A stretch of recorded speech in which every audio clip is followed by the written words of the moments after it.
সঙ্গে রয়েছে আমি শিল্পা। চোখ রাখবো জেলার সারাদিনের খবরের দিকে। দুর্গাপুরে নেতাজি ভবনে বিজেপি কর্মী সভায় অতিথি হিসেবে উপস্থিত হয়েছিলেন মিঠুন চক্রবর্তী। সভা শেষে তাকে প্রশ্ন করা হয়, তৃণমূল বলছে বাংলা ও বাঙালির কথা। সাংবাদিকদের মিঠুন চক্রবর্তী উত্তরে বলেন, এরকম সারা দেশে কোথাও দেখা যাচ্ছে না। আমার উটির হোটেলে 150 পরিযায়ী শ্রমিক কাজ করে। বোম্বেতে 500 বাঙালি শিল্পী গান গাইছে। এই ভেদাভেদের কোনো গুরুত্ব নেই।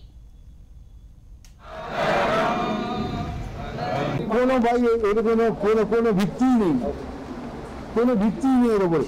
কি করে বলছেন 5-5টা টপ নাম্বার 1 সিঙ্গার্স বাংলার হিন্দিতে ঘুরে বেড়াচ্ছি, গান গাইছি। আমার মতো লোক কি বলছেন? কোথায়?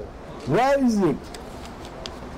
আমি ব্যাঙ্গালোরে হোটেল বানিয়েছি, আমার সাথে কাজ করেছে 150 সব পাইকারি শ্রমিক মুর্শিদাবাদ মালদা থেকে।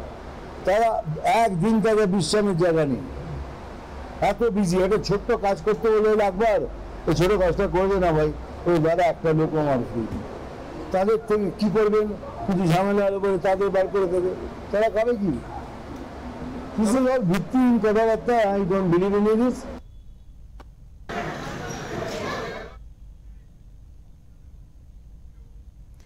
এছাড়াও তিনি সাংবাদিকদের বলেন, বিজেপি হচ্ছে হিন্দুদের রাজনৈতিক দল, সনাতন তার উৎসব। এদিন দুর্গাপুরে কর্মী সভার শেষে তিনি জানান, দলের ছোটখাটো কিছু সমস্যা ছিল, তা মিটিয়ে ফেলা হয়েছে। 26-এ তৃণমূলকে উৎখাত করতেই হবে। বিজেপির শক্তি কতটা হয়েছে তা ভোটের ফলেই দেখা যাবে।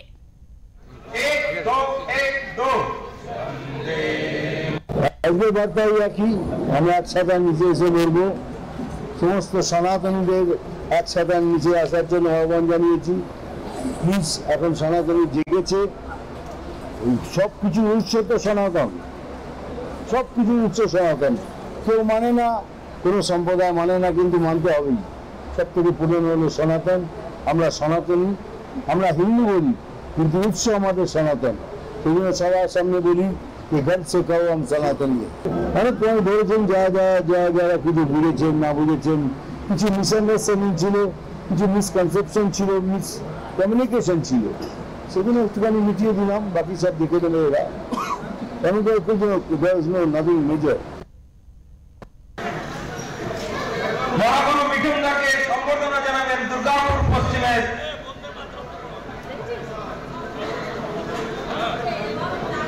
আমরা আমাদের এই কার্যক্রমকে এগিয়ে নিয়ে যাবো।